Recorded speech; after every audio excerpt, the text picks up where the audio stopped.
What's it like to survive vanilla RimWorld for 100 days as the 3 crash-landed survivors? We are about to find out. Now, I'm assuming everybody basically knows what this is like, because this is basically what everyone does when they first play the game. The 3 crash-landed survivors is kind of the default that everyone uses. But I'm not about to let that stop me from making some juicy 100 days content on this channel. Now, a moment ago I did say that this was going to be a vanilla-like video, but it is slightly modded. I have some quality of life stuff like Common Sense, and then I have stuff like Camera Plus, things like that, but nothing really game-altering. It is still technically, well, it's technically not vanilla, but it is vanilla, kinda. But enough about all that, let's go ahead and start our adventure. On day 0, I am counting this as day 0 because the game does as well, after we fell from the sky we had all these scattered materials laying around and everybody just kinda began getting to know each other a little bit better. Nobody really wanted to get to know the monkey though, because I think they all realized they might have to make some nice filet mignon out of his little primate ass, but who knows. Then we done what every beginning RimWorld player does. They start digging into the mountain for their nice little base that will inevitably be destroyed and all their colonists will die, but we'll get to that part later. But for now, we had some really half-assed beds to make, that way we could try and lay on them. I suppose it was slightly better than lying on the stone floor and using maybe a boulder or something as a pillow, though I'm not really sure, that could be debatable. And during our slumber, it became day 1. We didn't do too much on day 1, except we dug out a nice freezer to store our food. And look, I'll be honest with you, I'm probably not going to continuously throughout this video go, it's day 1, day 2, day 3, because that stuff passes by so much, and some days nothing happens at all and it's extremely boring. We're just clearing the dirt off the floor, who knows. But anyhow, there is a day counter in the top left-hand corner if you're interested in that sort of thing, and it's about 98% accurate at all times, so you have that to go by. During the evening of day 2, we had our very first visitor who had some very nice weapons and whatnot to trade with us, so I thought she was so nice that she should probably stay permanently and, you know, join us. She disagreed, so we held a knife to her throat and then tossed her in a cell, and we ended up taking all her nice belongings. One of the more interesting items that she had on her was an assault rifle. This would be perfect for us to protect our home. From people like us, no less. On the day of day 3, we had a man-hunting squirrel who was just dying to bite our nipples right off, but we wouldn't allow that. We fought better squirrels on worse terms. The buck-toothed freak animal tried to attack us from the front, and then we just blasted it into bits, and there it lay dead next to the little pond. After that, we began making our kitchen equipment that we would need to cut up the little squirrel freak and then cook him up into a nice parve or something like that. I don't know what parve is, but something like that. On the following day of day 4, not too much was going on. We were just kind of playing some horseshoes out by the lake. During this time, we also decided it was probably about time we built some tables and chairs for everyone to eat their meals off of, so they didn't have that pesky ate without table debuff that everyone loves so much. On the following day of day 5, we had our very first raid. It was one naked, well, semi-naked man. He has a hat and a vest on, and he was wielding a knife, and he was coming to kill us. But luckily for us, he kind of made a miscalculation in how to get to our base, and for whatever reason, he decided to go in this giant cave with all these man-eating bugs. You will be missed, you poor naked fool. A few days later, on day 7, we were out in the forest harvesting up some nice heal root because, well, our colonists didn't have the skill to grow it at home. Between day 7 and all the heal root, and then on day 8, all the hunting that we were doing of the local wildlife, our colonists were having a big old time, a great big old time. And day 9 came around, and I kind of realized we should probably set up some barricades so that the next raid that came around didn't stomp us into the dust. Then a couple of days later, on day 11, we ended up working on a gorgeous little research bench so we could start researching some technologies, up until we ended up getting a raid, and now I'm really glad that we prepared for this. The following day, they decided to begin their assault, and unfortunately for them, they basically committed suicide by way of us. Now, some time later, on the same day of day 12, we had a lost drifter who was actually offering to join us for a short period of time until he kind of got his shit together and, you know, he could leave, so we let him stay with us. My mother always told me not to talk to strangers. She didn't say anything about letting them come hang out with you in your mountain base in outer space on a distant planet. So I assumed my mommy would be okay with it. I didn't bother asking. On day 13, not too much happened. We had a maddened wild boar who was coming to try and pork us real good, and I didn't feel like getting porked, so we shot the shit out of him and left him to die out there in the swamp. Oh yeah, and we were getting raided by a couple of fellas who were carrying guns. Who knows, maybe they'll do better than those who came before them, though I sorely doubt it. And just as I assumed, on day 14, the fools got lost on the way to our base and somehow went into the cave and got killed by all the bugs. And just when I thought things couldn't get any worse, the little monkey that we planned on fattening up and eating caught the plague. But unfortunately, and also kind of fortunately, we would still get to eat the monkey, as he unfortunately died not too long after that on day 16. But in good news, on day 18, we finally recruited Yilling. She was the prisoner we took that was carrying the assault rifle and whatnot to try and trade with us. A few days later, on day 21, our friend Zippy, the lost drifter who we allowed to stay with us, decided to leave, which was a shame. We grew to really love him. You're off to do better things, Zippy. Godspeed. The following day, on day 22, we had a bunch of chickens who wandered in and decided to join us here, which was wonderful. Took us a few days, but we finally got a pen built for them. On day 25, we began wrangling all our hens and roosters and whatnot to bring them home. Little known fact about chickens, they shit out these big white rocks that are wonderful for breakfast every morning. And speaking of animals, we had a man-hunting pack of rats coming after us on day 26. Unfortunately, our colonist Code was outside when this happened, so all the rats decided to try and gang up on him. We also ended up getting the Deserter quest on the same day, which we quickly accepted. The Deserter quest is kind of a cheap freebie of a really decent colonist with a pretty good weapon. Infuriated by the fact that we accepted the deserter into our ranks, the Empire sent 2 people to hunt him down and murder him, and then, well, also murder us in cold blood. We couldn't allow that to happen though, so the first person that was coming at us, we shot them and the bullets went through them, and basically until their body no longer, they died essentially, and then the other coward tried to run away. We attempted to chase them down, but they were a bit too fast for us. Later in the evening on the same day, we found this odd orange little seed on the ground, so we decided to take it back home near the base and plant it, and out of the ground sprouted this cute little orange tree. A couple of days later, late one night, we decided that things were going to be getting pretty cold here in the next month or so we built a tailoring bench and we actually started making some toques.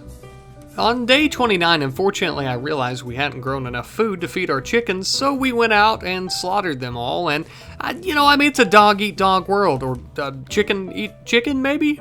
No, wait, we eat the chickens. And on the beginning of day 30, we were chopping up all the dead roosters and hens that we slaughtered the previous day. On that same day, we had a cougar who began hunting one of our colonists, but that was quite alright. The cougar didn't have thumbs or even a gun. What a fool to try and attack us. So, of course, as you would expect, we blasted its ass into oblivion and picked up the pieces to take back home to eat. On day 32, we received a quest about breaking the drifter Zippy, who stayed with us for a while, out of a prison. Unfortunately, though, we would leave him to rot. On the very same day, we ended up having a group of pirates coming to raid us, and unfortunately, one of the pirates turned out to be the brother of our colonist Chantel. I cannot believe this betrayal! We also had a group of visitors coming from the western side of the map who would actually engage the pirates in combat. Unfortunately, they did not win, but they tried. That was nice. We stood behind our snowy barricades as the pirates trampled through the swamp water trying to get to us, and we just kept blasting them with our assault rifle and whatnot. We eventually met them outside next to our little swampy lake and started shooting at them as they tried to trample through the snow at this point, and we just kept shooting them, and I think you get the point. They ended up dying. Thankfully, we had defeated them. Except for the 2 that ran away. We let them go to tell the others what happened here today. On day 35, we had a quest stating that if we would take care of somebody who wanted to learn about new cultures for 7 days, this faction would give us another colonist, so we promptly accepted. The following day, on day 36, we had a raid once again from the Empire of the Moon. Sounds very grim and not very intimidating at all. I think we can kick their asses right back to wherever they came from, if you ask me.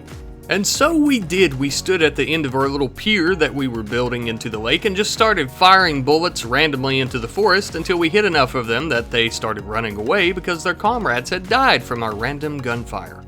But not everything was sunshine and roses. By day 40, Chantel and Luna got into a fist fight out in the snow while they were building traps for whatever reason. Maybe some type of argument over creative decisions. I'm not really sure. 2 days later, a shuttle arrived to pick up Agatha, the person that was learning about new cultures, and then we would send them home. You remember Agatha. Yeah, I never said Agatha's name, but that's Agatha. And as a thanks, as they promised, we ended up having a new colonist named Takuya who joined us as a gift for helping that person learn about cultures. Huzzah! Now, a couple of days later, on day 44, we finally started mining out a pretty large room for our storage room. That way we wouldn't have to store it in what we would probably use as a party room anymore. But as you know, we can never have peace in any of these colonies, so on day 46, we were being raided once again by a group of Outlanders. But if these Outlanders wanted to come here and try to kill us, they're going to have to march through our shitty swamp water. That's right, we pump all of our feces right into this little lake right next to our base. Where did you think it went? Anyhow, they're going to have to step on our nasty little fecal matter and then step on some traps, and then, and only then, will they get to fight us. One of the injured Outlanders tried to escape, but we popped him in the back of the head and he dropped dead. On day 52, we had somebody named JC calling and stating that they would join us if we would allow them to, but they had an unknown threat following them. We did allow them to join us, though. We were a bit reluctant to do so, though. Now, by day 54, we set up some solar panels so we could get some passive energy from the star this RimWorld is orbiting. On day 55, we have an infestation! Oh my god, what are we... Oh, never mind. The infestation appears to be in the massive cave with the other bugs. Well, that shouldn't be much of a problem then. Now, something that may be a bit of a problem is we have a mech cluster with a sun blocker nearby. We're not going to be able to grow any crops with that thing blocking out the star's light. And we're not going to get any energy from our brand new solar panel. We'll have to deal with these mechs. We geared up 4 of our colonists to make the trek north through the forest all the way to the sun blocker to attempt to destroy it and any mechs with it. After arriving though, whatever mechanoids had set up this sun blocker were no longer there. They only left one mini slugger turret and it was taking a little snoozy snooze, so we should be fine to creep right on in. We paid the turret no mind and snuck right up to the back door of the sun blocker. We walked right on in and there she stood, a big old machine blocking the sun, so we started pelting it with bullets. And thus it fell apart right at our feet. Sun blocker destroyed, we're ready to go home. But unfortunately on the way back home we were ambushed by, man-hunting squirrels. We should be fine. We set up a little bit across the little pond and just started shooting at them, and eventually the squirrels died. I mean, they were just squirrels. Back home on day 59, to celebrate our hero's return, we decided to have a big old light ball party, and everybody was dancing and having good old times, and then it ended up being a terrible party for some reason, and everyone hated it. Oh, I'm sorry, guys. It probably didn't help that the room was literally just some wood flooring in a cave. I mean, I don't know. A few days later, though, on day 61, we finally had a linking ceremony with the Garland tree. We gave it to our colonist Code so he could become one with nature and fall in love with these little dryads. But as we all know, and as I always say, peace is never an option. 4 days later, on day 65, we had a pretty massive group of man-hunting panthers coming to chew on our asses. But our asses are tough and rubbery and not wanting to be chewed. They're very resilient. So we all started just pelting those filthy panthers with some bullets and whatnot. And, eventually most of them died. And Yelling had to be pulled back inside, though, as she also almost died. But that's okay. We picked Yelling up and slung her over our shoulder and just started making the trek back inside away from the man-hungry panthers. Days later, on day 67, we were being raided, because when are we not being raided? Unfortunately, some of these raiders, though, were foolish enough to try and tango with the insectoids, and they died. But thankfully though, we get to see a little action. Not all of them died. Some of them came running right into our base. Well, they ran right on top of our traps that we had built, and they ended up dying on those traps. But not all of them died. We found one named Valdez who had a decent skill set, and we thought about trying to quote-unquote recruit them by kidnapping them and forcing them to join us. Unfortunately though for Valdez, the following day on day 68, they actually had an infection in their right leg. Ooh, that looks nasty.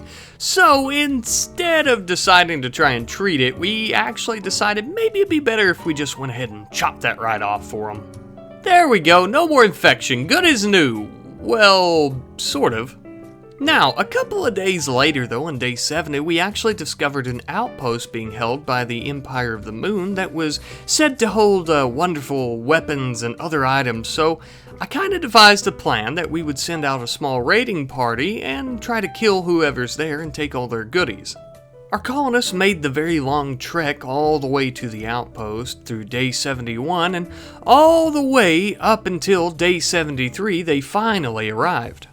Now, after arriving, we were kind of shocked to find that this outpost wasn't that well guarded. There was simply one guard with a shield belt, plate armor, and a good little warhammer, and we'd like to take that off his hands as soon as possible, but the only thing to guard himself, other than, well, himself, was a small little turret. It would appear we overestimated our old friend the Empire. They were nothing but a bunch of sissy cats, and we were here to kick their asses. The soldier couldn't stop doing drugs long enough to try and fight us, so we eventually shot down his shield and then eventually shot down him. He hit the ground, and I decided that that armor he was wearing and the shield belt would be very nice. So we went ahead and stripped the soldier of his belongings and of his dignity and left him to lay there dead on the ground as we began to equip all his armor and weapons and everything to use against his empire. With the soldier and the turret beaten, there was nobody to stop us from going right into the outpost and taking their mono swords, their staffs. They had all kinds of wonderful things in there, all sorts of little trinkets and thingamabobs that would help us inevitably defeat them. You know, hopefully. Assuming we don't die a gruesome and awful, horrible, bloody death before we have the opportunity to attack the Empire. On day 74, we had actually enslaved Valdez instead of recruiting him. I just thought it'd be a lot faster, and so we made him a nice little collar to wear around his neck. That way when he's cooking our meals, he'll remember that, well, don't escape or we'll kill you. Oh, and also please don't poison our meals or we'll kill you. Look, Valdez, I'll be honest with you, if you do anything in this colony to even slightly upset any of us, there's a very strong chance that we'll probably just kill you and throw you out back into the lake.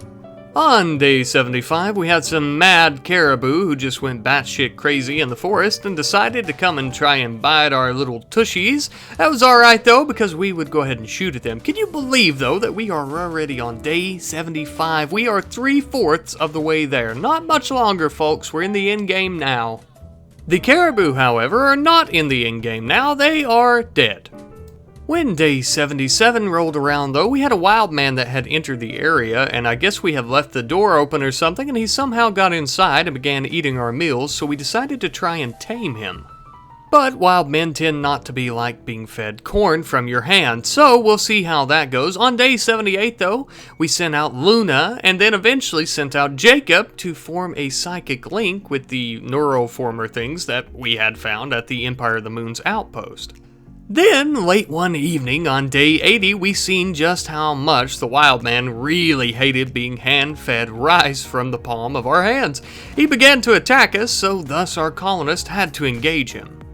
The wild man hit the floor after we pelted him with bullets, and then Code whipped out his big old warhammer and just started trying to crush the man's ribs until his lungs gave out and he ended up dying. And for the rest of day 80, and a few days to come after that actually, we began smoothing the walls of our beautiful base and made them silky smooth and beautiful and gorgeous and other good words. And then by day 84, I decided, we've been getting a lot of raids recently, and we haven't had one in quite a while, so it's probably going to be quite a doozy of a raid. We should probably try and up our defenses. So I had our colonists working on quite a few spike traps around the area, and some other traps. I won't say what those traps are just yet, but just know it's quite a big old fiery trap, if that makes any sense, and it probably doesn't. Now, by day 86, we just kind of continued smoothing walls around the base. I mean, it's a little boring, but that is accurate to what we've done. We must make the base look beautiful so our colonists are happy and do not have mental breaks and yell at each other or try and kill each other. Now, late one evening on the very same day, we had a Arctic wolf hunting one of our colonists for food. Now, that's a bit of a problem. Actually, it's a timber wolf, my bad. But that's a bit of a problem because our colonists didn't want to be eaten for food. But lucky for us though, the timber wolf had no opposable thumbs, thus he is evolutionarily inferior. So we started shooting at him and eventually he died. Ah, yes, the hunter becomes the hunted. Now, by day 87, Jacob was having a heart attack, for God's sake. Oh my God. Finally, though, we get to use quite a bit of that medicine that we started with to try and stop his heart attack. We had to try multiple times with the medicine to stop the heart attack. The first and second time, I believe, failed. And then finally, thank God, though, on the third time, we kind of relieved the heart attack, and Jacob ended up staying alive instead of dying. But it wasn't all good news though. Right after we relieved his heart attack, we had a mech cluster fall from the sky, and they fell to the south of our base and set up camp with a smoke maker kind of thing. It wasn't that bad, but still kind of scary. By day 89 though, we had a massive group of freaks coming to raid us and try to tickle our sweet, tight little fannies. But maybe I don't want to get my fanny tickled today. So I had kind of a bright, fiery idea. It ended up not really working though. So down in the south of our base we had these large caves, and I filled them with wooden walls, and I had the idea to have someone open up the doors so the raiders would come in, and I would throw Molotov cocktails at the walls to light them on fire, thus trapping the raiders inside and they would all burn to death. But by the time that we actually got inside to do so, one of the raiders managed to get outside and begin fighting with us, and then there was hardly any more of them inside. Most of them were going to the left flank to try and come around to get to the front of our base. A lot of them began engaging with the insectoids as well, though. And I'll be honest with you, this massive horde of insectoids has probably saved our asses more times than we have actually saved our own asses. There is a bit of a downside to it. You can't really get anywhere near that cave while the insectoids are awake, because then they'll try to chomp your ass and kill you. But thankfully for us, the insectoids and the filthy freaking raiders finished each other off out there in the snowy woods on that cold winter day of day 89. I'm just kind of stalling through these clips. Anyhow, after the raiders died, they had sniper rifles and things like that, which were perfect for us because we could use those to defend ourselves essentially. A couple of days later, on day 91, we had a smithy in our workshop, and I thought to myself, what would be something that all our colonists could need, or at least most of them could use or needed, and it was helmets and other types of armor. So we began making some simple helmets out of the scrap metal and steel we mined out of the mountain when creating our base. This should help protect their precious little craniums. And then a couple of days later, on day 93, our slave Valdez decided he was going to be very brave and have an uprising. He was going to try to destroy this base and kill anyone that got in his way, and basically just try to make a break for it and go back to wherever in God's name he's from. And we just could not allow that to happen, though, unfortunately for him. So we took him all the way back to his little room in this piece of chunk of whatever rock in the mountain, I guess you could call it, and threw him right on his bed. A little bit after that, we had a trade ship orbiting around the planet, and they actually have lots of weapons and armor, some really good weapons and armor, I might add, so we decided to trade them some of the junk that we had, as well as components and medicine, just really anything we could afford to trade. We bought some nice helmets and some flak jackets and a few things like that, and we also ended up buying a doomsday rocket launcher.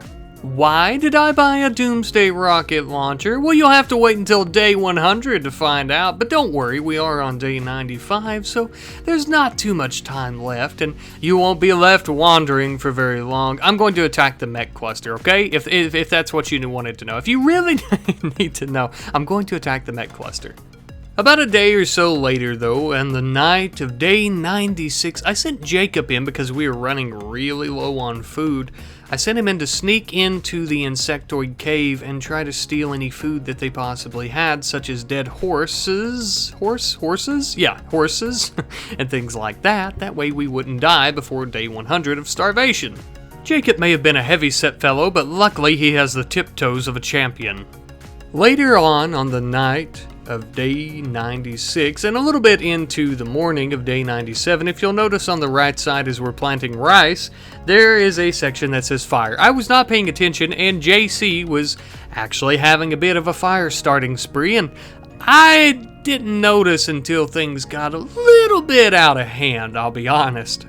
I seen JC in our little party room, and I thought, oh, that's a tiny little fire. Oh my god, the entire workshop is burning down. I had to start deconstructing doors to the outside. That way all the outside air is coming in, and that way the game won't let our colonists burn to death from superheated air, because there are technically doors in the doorways keeping the hot air in.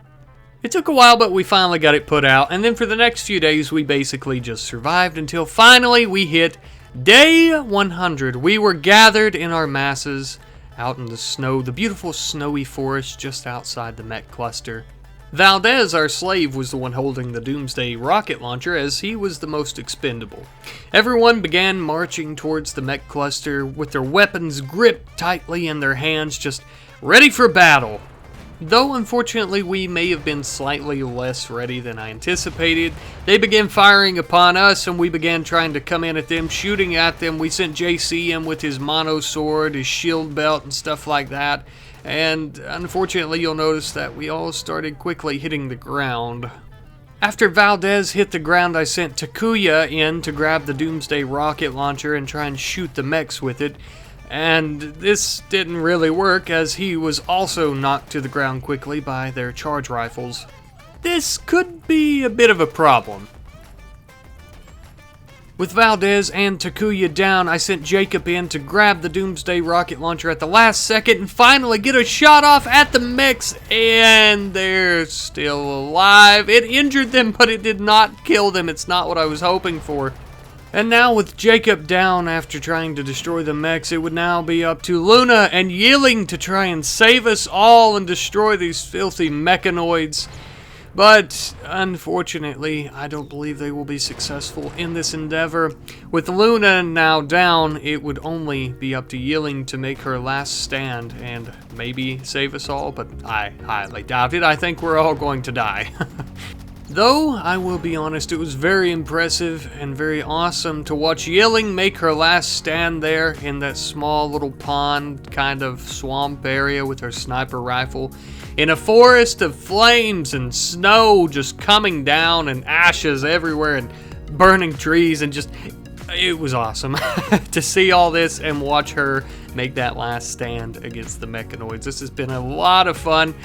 Unfortunately, though, all of our colonists have hit the deck, even the man in black who tried to come and save us, I suppose. Not really sure what they had in mind there, but yeah, I believe we're all beaten.